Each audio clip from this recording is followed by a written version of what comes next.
woman, I can hardly express my mixed emotion and my thoughtlessness. After all, I'm forever in your debt, woman. I will try to express my inner feelings and my thankfulness for showing me the meaning of success. We come together today to celebrate love. That divine love that was given to us on our very first breath.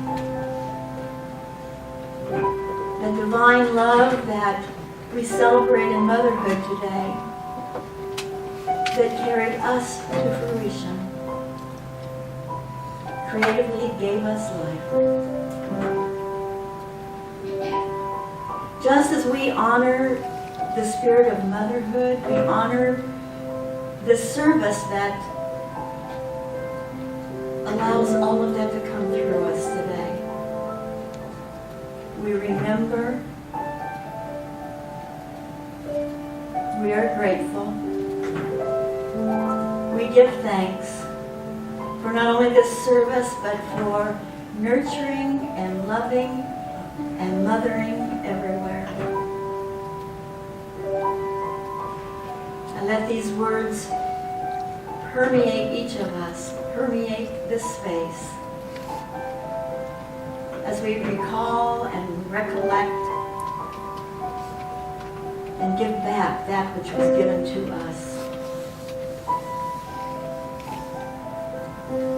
I know we are divinely inspired, we are divinely loved, and we are in the right place at the right time.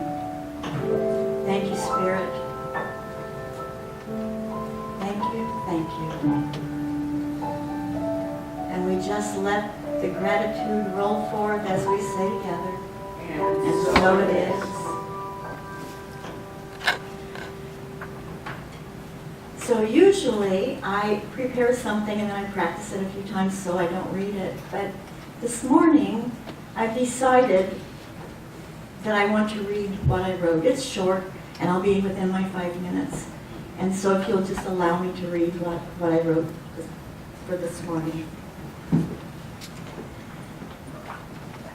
The feminine principle is the universal soul, the womb of creation. And that's a quote by Dr. Ernest Holmes. I was delighted when I learned that this time of presiding for me would fall on Mother's Day. I remembered how my mother and my grandmother nurtured me, and it brings back such fond memories. To all of you who have born children, you know that whatever discomfort and pain was encountered in bearing a child was nothing in comparison to the discomfort and sometimes pain of the life encounters we experience with our children. Some of us lost our mothers to their next incarnation, and some of us have experienced the loss of a child to his or her next incarnation. And whatever sadness I feel about these losses, what has been left to me and in me by the feminine creators in my life is so profound.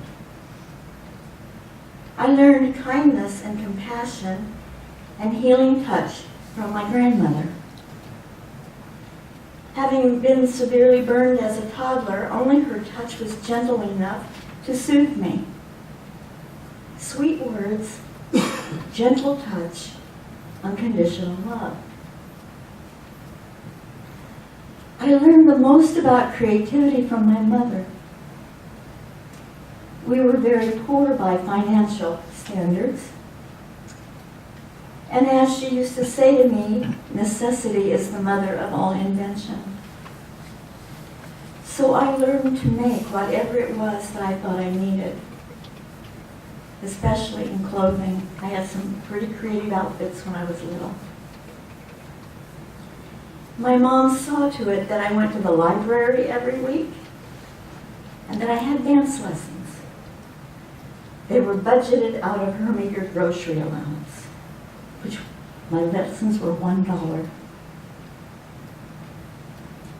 Moms get a bum rap sometimes.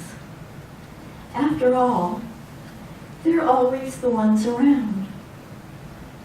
One might not know who the father is, but we are pretty sure who the mothers are. Being a mother is the most important job in the world.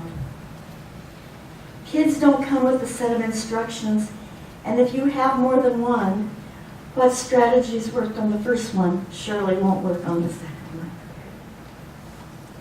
It's a job that's 24/7 for as long as you live. So you can guess how tired some of us are. We hope that each generation succeeds in better parenting than the one it follows. As Maya Angelou says, when we know better, we do better. There's nothing like that first smile, first word, first laugh, and the first step. That first step on the child's own path that we can never do for them. Just like we can never think for them. We can never really express for them. So, this is what I think. That today we do the best we can for our moms, if they're still living. And if she's scurried off to the next existence, sit in quiet and loving remembrance of the person who gave form to your spirit. God bless moms everywhere. Thank you.